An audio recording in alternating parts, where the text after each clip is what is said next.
You know, Nickelodeon, I miss the days when you really pushed for something special. Sure, you had duds in those days as well, but they still felt like their own thing. They were a little odd and weird, but you could like them at your own discretion or even dislike them at your own discretion, so it was more left up to your sense of taste. But your new show, Rainbow Butterfly Unicorn Kitty, couldn't be more of an example of you guys trying to cash in on a fad. A fad that wasn't really that popular either. So what was the point of this? Nothing about this show says you're thinking about how to execute this properly. You could have put more time into something more worthwhile, but this was clearly not your best foot forward, like at all. The show is created by Rich Magalanes, who's a major veteran at Nickelodeon who worked on shows such as Danny Phantom, My Life as a Teenage Robot, Harvey Beaks, and The Loud House, and even more shows than that as more of the production manager. So this guy is pretty seasoned when it comes to animation, especially for Nickelodeon. The main premise of the show is about this multicolored butterfly unicorn kitten hybrid that has magical powers to solve her everyday problems in a land filled with other mythical creatures and urban legends. It definitely has similarities to Cartoon Network's Unikitty. The big difference here is that the main character isn't a princess. That's kinda it. Though this show is definitely a bit more kinder than Unikitty, by which I mean it tends to be very safe. Unikitty could have some dark moments, whereas this feels too happy-go-lucky a lot of the time, which wouldn't be too bad if they did something unique with it, but sadly you just feel like you've seen all of it before. There's no big surprise, there's no big anything to it. It's just kind of the same old shtick you've seen. We don't belong here. The characters range from okay to just honestly okay. Nothing horrendous is about them, but nothing to really write home about. They're just kinda there. They just kind of fill the space. Felicity is the main character of the show, and she basically just kinda your typical fun-loving girl. She has these powers that allow her to switch between being a unicorn, a rainbow, and a butterfly. Her main thing is she's a cat. The one annoying thing about her to me is she has this catchphrase every time she does something cat-related, which just feels so forced. Like they really want it to catch on, but it can't because it's too specific to her. Sorry, Cuckoo Bird. It's a cat thing. Cuckoo. Those doors say, do not open, which means I've gotta open them.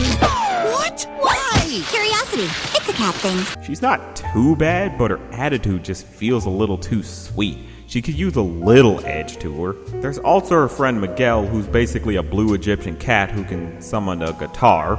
Okay. He works to encourage Felicity to come out of her shell or come along and get into crazy shenanigans. Them together just plays as an average buddy comedy, which can be fine, but it's ultimately just bland candy you're tired of eating all the time. You'll get a pretty empty feeling from watching them because there's no substance to really get from their interactions or their encounters with the world. So that's just kind of the sad thing about it. The animation is very standard. The characters have a lot of choppy movements and don't really pull off anything major. The shading on this show is basically non-existent. Like, you honestly feel like, is the sun even shining on them at all?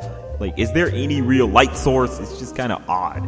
The background is just meh and kind of irksome to look at because of the oversaturated colors. You almost feel like you're going to go into epileptic shock just from looking at it too long. The entire animation in general just doesn't really register all that much. You'll be sitting there just kind of zonked out. There's no major oomph to it. I just don't want to embarrass myself. The humor is pretty friggin' hyperactive. It feels like it needs to be on Ritalin. Every second feels like they're trying to get a laugh out of you, which gets a bit tired fast. They do the whole thing where things look photorealistic out of nowhere so many times. That joke alone is long since stopped being funny, especially here because after the first time they do it, you start expecting it. A lot of the jokes are just too obvious. You see them coming from a mile away. The show tries way too hard to get you to laugh rather than just sitting down and thinking about the jokes first. I usually like fast-paced humor, but you still need to think about the jokes and their quality. It just moves so fast that it's in one ear and out the other. It can't go 5 seconds without a joke being told or some gag being out on the screen. You don't get enough time to register what you just saw or heard, which is a major shame. This show is just your average hyperactive fare. There's nothing offensive about it, but there's nothing special either. You really couldn't get much out of it. The characters are nothing too great, they just feel like the ones from Unikitty, but not as unique. The animation is very stiff and the coloring is just off with no real sense of shading or rhyme or reason. The humor is just random gags that try to force a laugh out of you as much as it can. It really just feels like jingling keys in front of kids, but I don't even think kids would really sit down and watch it because it most likely wouldn't hold their attention spans. It's not something to get mad at, but it's definitely not something to put time into either. But that's just a thought.